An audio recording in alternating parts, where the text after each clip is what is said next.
اب آ جائیں اس فیصلے کی طرف. دیکھیں فیصلہ تو انتہائی گمراہ کن اور بالکل آؤٹ آف کانٹیکسٹ ہے. مجھے لگتا ہی نہیں ہے کہ کسی پڑھے لکھے بندے کا لکھا ہوا یہ فیصلہ ہے.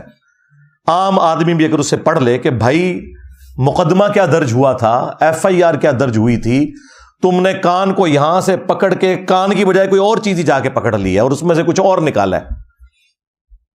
اگر تو تم لوگوں نے یہ جان بوجھ کے کیا ہے تو اللہ کے حضور پکڑے جاؤ گے اور دنیا میں بھی سزا بھگتو گے. اور اگر یہ تم سے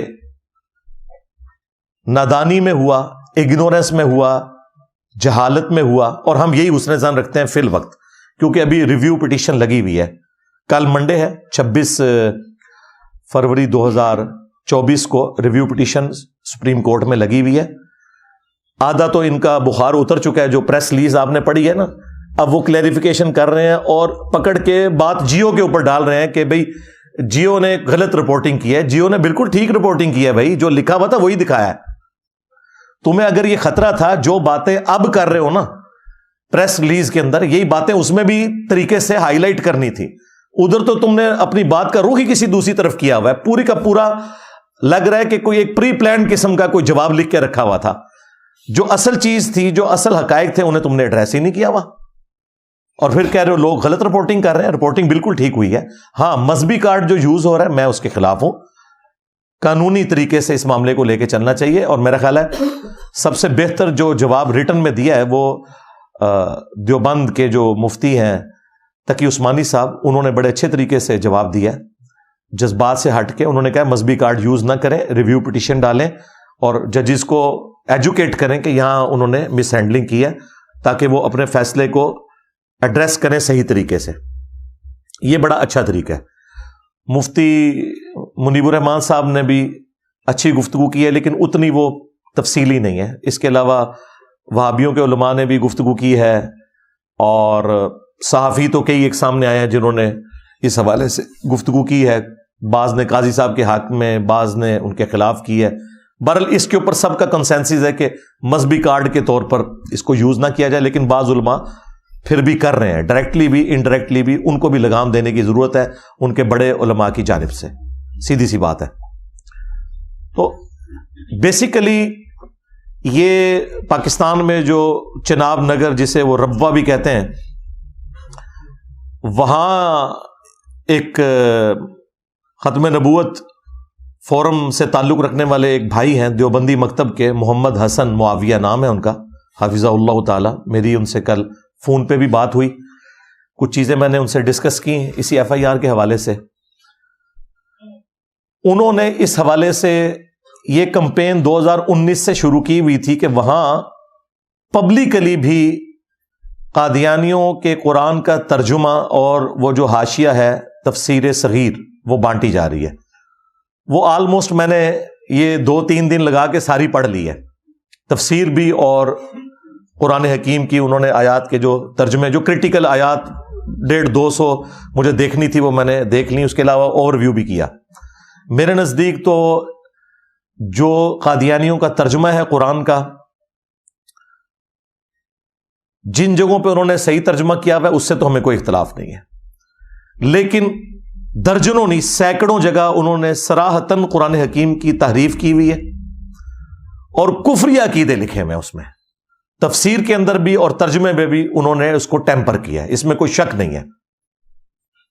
یہ علیحدہ بات ہے کہ ہمارے اہل سنت میں بریلوی, دیوبندی, اہل حدیث اور شیعہ, انہوں نے بھی قرآن کی تعریف کی ہوئی ہے, ترجمے میں بھی اور تفسیر میں بھی.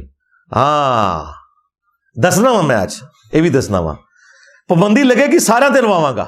ہاں سیدھی جی گل ہے, کوئی نہیں بچے گا. اچھا, لیکن وہاں یہ ذرا بلک میں گندگی پائی جاتی ہے, تو وہ وہاں پہ بانٹ رہے تھے عوام الناس میں بھی اور کلوز حلقوں کے اندر بھی. اور مجھے جو انہوں نے جو اس ایف آئی آر کو درج کروانے والے بھائی ہیں انہوں نے بتایا کہ 1500 سے زیادہ نسخے ہم نے ریٹریو کیے ہیں مسلمانوں کی مساجد سے. ظاہر ہے وہ لوگ گفٹ لے جاتے تھے گھروں میں, تو ترجمہ والا قرآن کون رکھتا ہے, پڑھنا ہی نہیں ہوتا کسی نے, تو وہ جا کے مسجد میں رکھوا دیتے تھے. 1500 نسخے مسلمانوں کی مساجد سے, بریلوی, دیوبندی, اہل حدیث کی مساجد سے وہ نکلے ہیں. لہٰذا یہ معاملہ اتنا سادہ نہیں ہے کہ وہ صرف اپنی کمیونٹی کے اندر اس کی تبلیغ کر رہے تھے، بلکہ عوام الناس جو مسلمانوں کی ہے ان تک بھی یہ تفسیر پہنچی ہوئی تھی۔ باقی گمراہی اس سے کوئی نہیں پھیلنی، اس کی وجہ یہ ہے کہ مسلمان تو اپنا ترجمہ نہیں پڑھتے، ان کا کس نے پڑھنا ہے؟ ہاں، وہ سانو کوئی ٹینشن نہیں، بے فکر وہ۔ ہاں،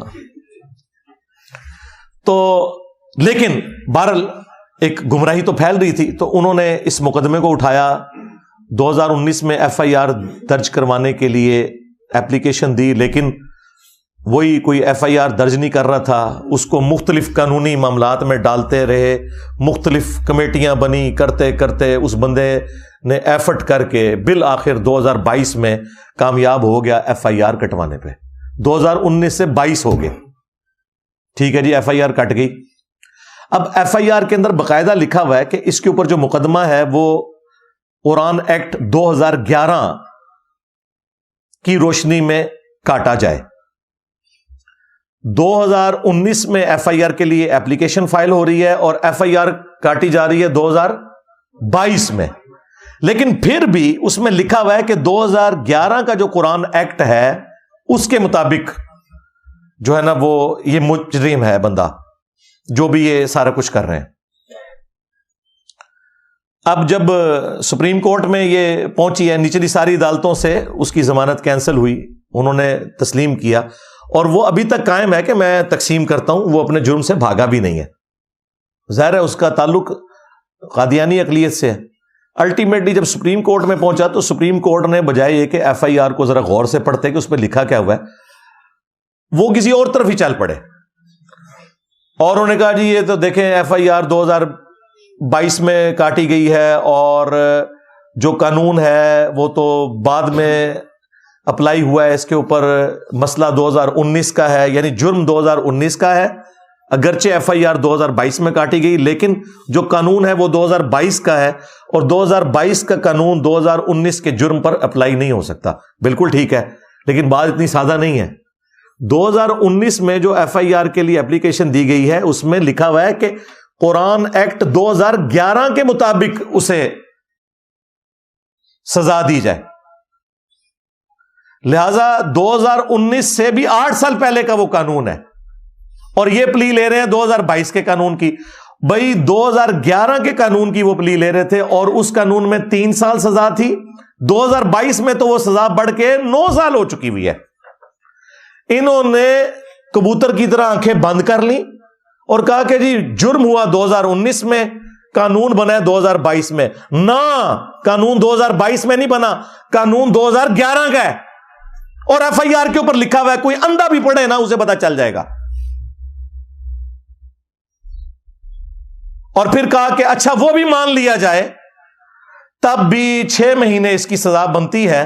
نہ، 6 مہینے نہیں بنتی، 3 سال سزا ہے 2011 کے کیس میں، اور 6 مہینے نکالے ہیں 1932 کے انگریزوں کے زمانے کے ایکٹ کے، اور FIR پہ 1932 لکھا ہی نہیں ہوا، 2011 لکھا ہوا ہے، اور فیصلے میں کہہ رہے ہیں کہ نہیں جرم 2019 میں ہوا اور قانون بنا 2022 میں۔ 2022 میں قانون نہیں بنا، قانون تو 2011 کا ہے، اور جو جنرل قانون ہے وہ تو ہمارے آئین کے اندر موجود ہے، وہ تو اس سے بھی پہلے کا ہے، اور 1993 کا تو تفصیلی فیصلہ ہے جو پریس ریلیز میں انہوں نے پھر بعد میں مانا۔ سمجھ رہے ہیں نا کیا دونوں مری ہوئی ہے؟ تو وہ 6 مہینے والی سزا نہیں ہے، 2011 کے ایکٹ کے تحت 3 سال کی سزا ہے اور 2022 کے تحت 9 سال کی ہے۔ چلو 2022 والی نہ دو، 2011 تو 2019 سے پہلے آتا ہے نا،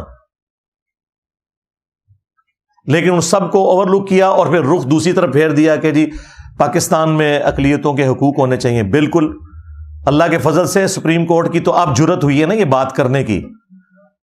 میں تو نہتا پچھلے 10-12 سال سے یہ راگ الاپ رہا ہوں کہ قادیانیوں سے ہمارا علمی اختلاف اپنی جگہ، ہم انہیں کافر سمجھتے ہیں، یہ بات اپنی جگہ، لیکن ان کی پرسیکیوشن نہیں ہونی چاہیے۔ انہیں ہم پیار محبت سے اسلام کی طرف بلائیں تاکہ ان کی نسلیں اسلام میں آ جائیں۔